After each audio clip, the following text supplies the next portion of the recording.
further the ideals contained in the Declaration of Independence? How and why has suffrage been expanded in the United States? Why has the expansion of suffrage been controversial? How have advocates of expanded suffrage used their rights under the First Amendment to achieve their goals? Please begin. As President Dwight D. Eisenhower stated in an address for the Republican Lincoln Day dinner, politics ought to be the part-time profession of every citizen who would protect the rights and privileges of free men. If politics ought to be the part-time profession of every citizen, then why did only 45% of eligible citizens vote in Nevada's November elections?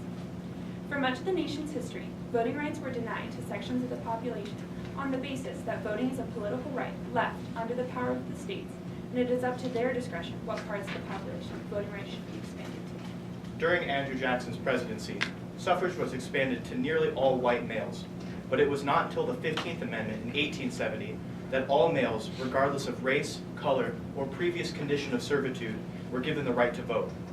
State legislatures used their constitutional power outlined in Article 1, Section 4 of determining time, place, and manner of elections to pass laws ensuring disenfranchisement of freed slaves. Many states created literacy tests and poll taxes to implicitly discriminate against African American and other undesirable voters. In 1898, Louisiana created the Grandfather Clause to exempt white voters from poll taxes, literacy tests, and property requirements. This was refuted by Gwynn versus United States in 1915, where the Supreme Court held that grandfather clauses were unconstitutional under the 15th Amendment. However, state legislatures continued to use their time, place, and manner powers to pass statutes limiting voter registration to ensure the disenfranchisement of African Americans.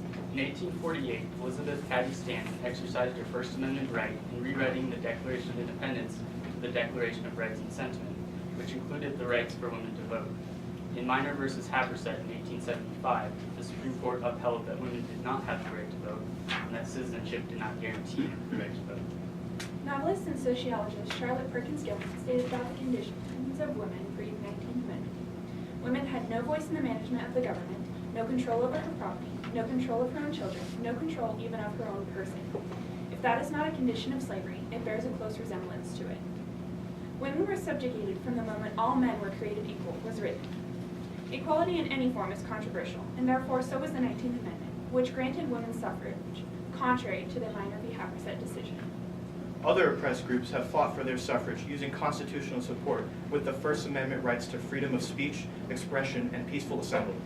In 1965, African Americans in Selma, Alabama, marched to protest their denial of their right to vote. 5 months later, the Voting Rights Act of 1965 was created to prohibit literacy tests and race-based gerrymandering, further limiting the state's right to time, place, and manner. During the Vietnam War, the draft was instituted to all young male citizens in 1963, even those that could not vote due to age.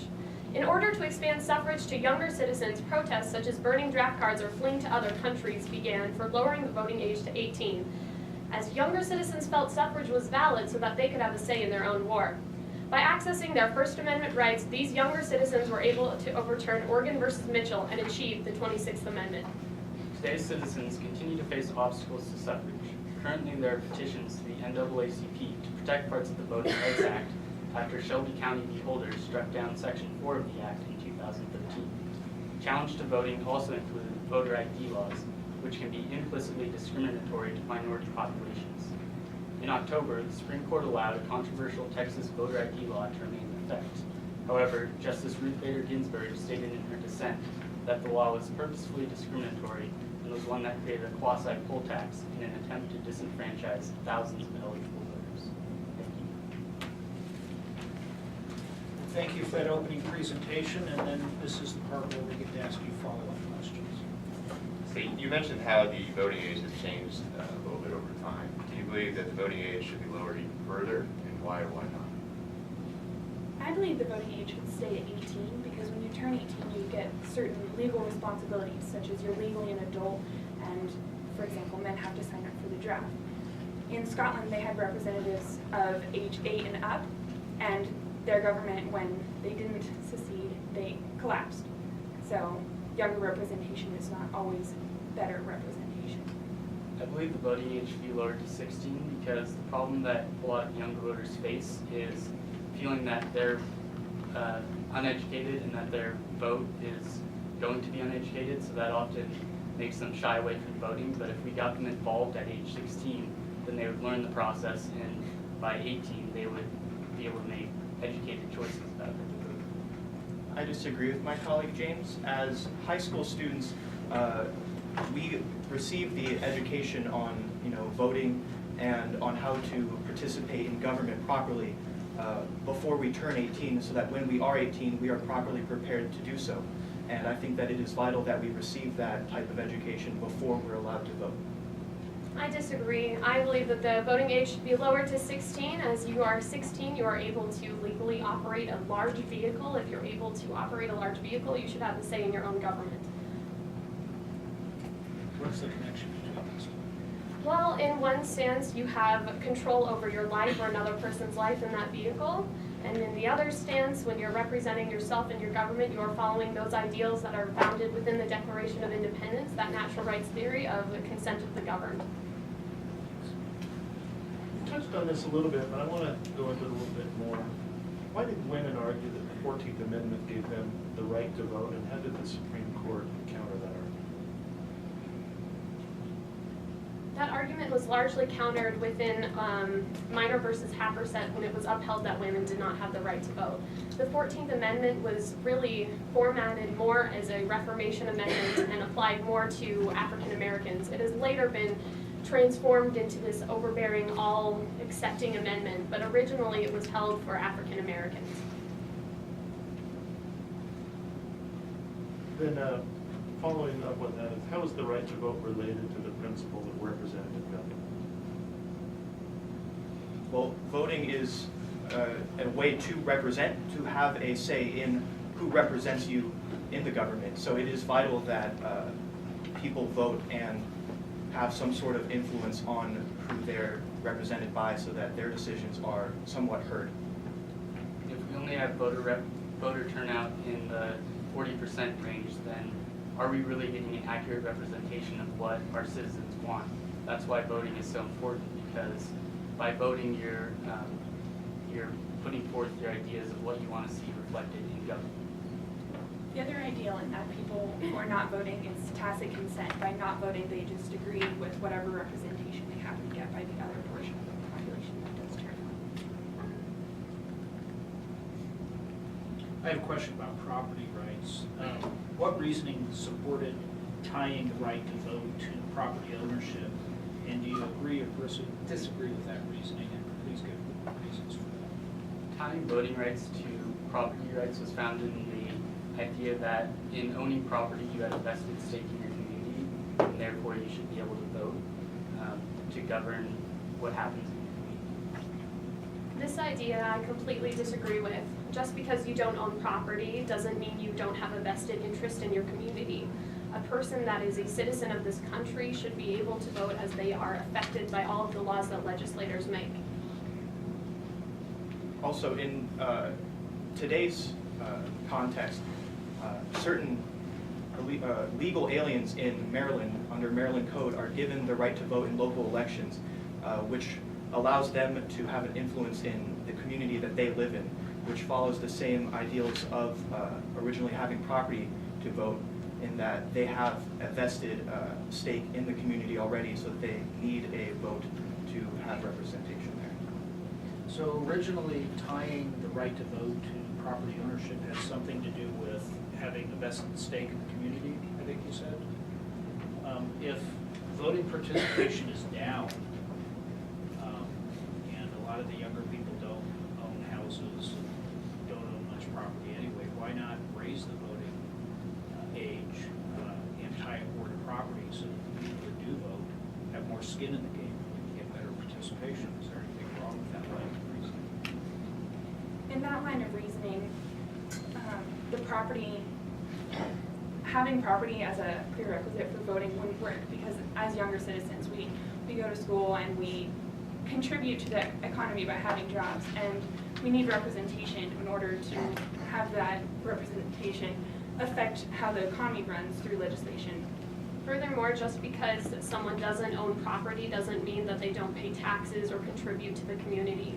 For example, even senators in Washington, D.C., don't often own their own houses in Washington, D.C. when they stay there on the occasions during Congress. So just because they don't own property doesn't mean they still can't vote. Property links to voting just turn out into exclusionary voting, which was really something we need to go away from in this country.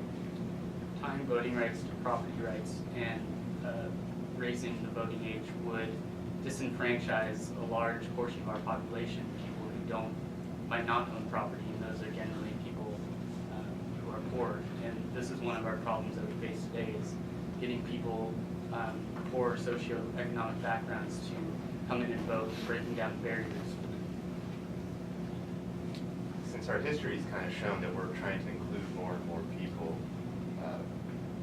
and voter ID laws are a way to make sure that the system stays in place, that nobody votes more than once, how would you better combat that without voter ID? How would you solve that problem? There are multiple ways to solve that problem. A lot is through the voter registration process. In parts of the voter registration process, in some states you are asked to give your social security number, things like that. So when we know that that actual person is voting, we can really get away from those voter ID laws that really inexplicitly discriminate against poor and minority people. Also, same-day registration can help combat that. For example, Minnesota utilizes same-day registration, and they have the highest voter turnout in the United States at 68%. So same-day registration would streamline the process and ensure that the person showing up is the person who is registered to vote. I, on the other hand, would like to disagree. I think voter ID laws are in fact a good idea, and that they just need to be rewritten so they're not discriminatory towards the poorer socioeconomic people or those that don't have an ID and don't have the means to get one. I disagree. The Brennan Center estimates that 25% of African Americans do not have photo ID, and with photo ID laws for voting, it would disenfranchise many people and prevent equal representation. As we're talking about this, and some states have recently enacted the ability to vote by mail. What are your thoughts on that?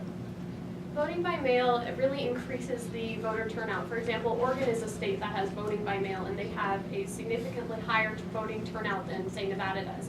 The hours of 7 a.m. to 7 p.m. in Nevada seem like these long hours that most people can fit their schedules around so they can get out and vote. But a student was telling me the other day that he had voting above his room in his college, and he still couldn't make it out to vote because his schedule was so hectic. Voting by mail would make it easier for people who are have unusual work schedules. So during if they have a 30-minute lunch break, they can just go maybe walk 2 blocks down and mail in their vote instead of having a place where they need to go, such as you in Nevada. You're assigned a place to go vote. It would be much easier if they could go vote during other times. To increase voting turnout even more, voting online could be implemented to further make it, or to further ease the people in voting, so that they could do it from the comfort of their work or from their home, not even having to send it in, making it an even faster process. I think that the quality of voter participation, not the quantity, not the number of participation, but the quality of the deliberation that voters undertake before voting for a particular candidate or issue would increase or decrease as we move into internet voting and make voting easier. As we move into internet voting, the ease of understanding what each vote would be on would increase, because with the access to the internet, we would be able to research each and every initiative or candidate and understand exactly who and what we are voting for. With the packets of information we receive on elections, we could follow this same ideal and have, say, videos of the pros and cons of referendums or initiatives, so that people really have a understanding before they vote. Okay, well, I think we got the stop sign, so that'll conclude the session, and we just want to say good job.